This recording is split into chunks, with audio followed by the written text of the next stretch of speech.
We're behind the scenes at Union Station, the city giving us a tour of the progress made so far on the revitalization project that began here almost 10 years ago. And as you can see, there is still a lot going on behind me, construction sites at every turn. But the city tells us there's also a lot to celebrate as they get closer to finally completing what has felt like a never-ending project.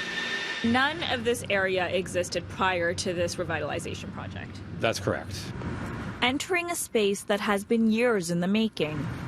This is what crews have spent almost a decade building, digging out a massive underground tunnel between York and Bay Street, 2 levels below the tracks at Union Station.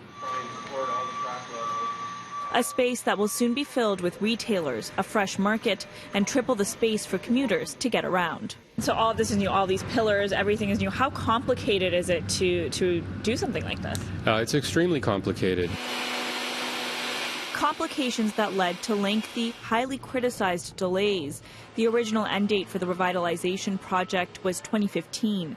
In all, it has been almost 10 years of construction. Do you think the city took on more than they could handle? I mean, this is, as you said, a huge project. Maybe they should have started smaller? And this project really had to be done all at once. To break it into small pieces would increase not just the length of time, but also the impacts and the intrusiveness of everything that was being done. But commuters would argue it was still pretty intrusive. It was intrusive, but by doing it, if they'd split it up into separate little projects, it would be much more intrusive, just the way they would have had to schedule it. We saw huge areas still looking far from complete during the tour. Construction material everywhere, unfinished ceilings and walls, crews still actively working.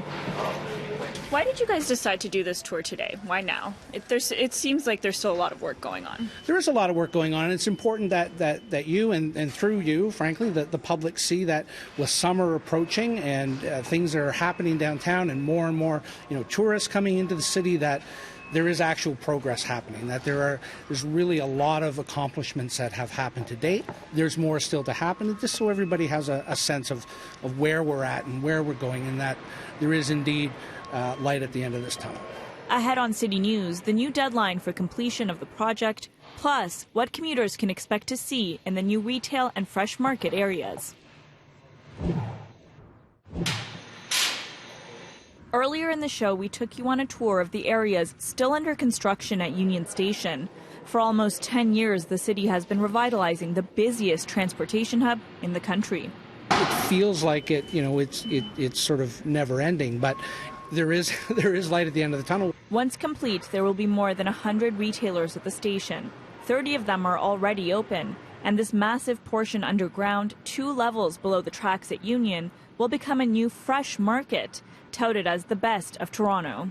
What we're doing is talking to independent butchers, bakers, candlestick makers in the city, so that you really will have in that area the spirit of the city of Toronto, so the best of the city of Toronto. Imagine a full St. Lawrence market, if you will, underground, that you can be able to pick up your fresh, organic, grass-fed beef or your organic veggies and everything in between, right there in the convenience of Union Station. How much interest has there been in opening retail spaces at Union Station?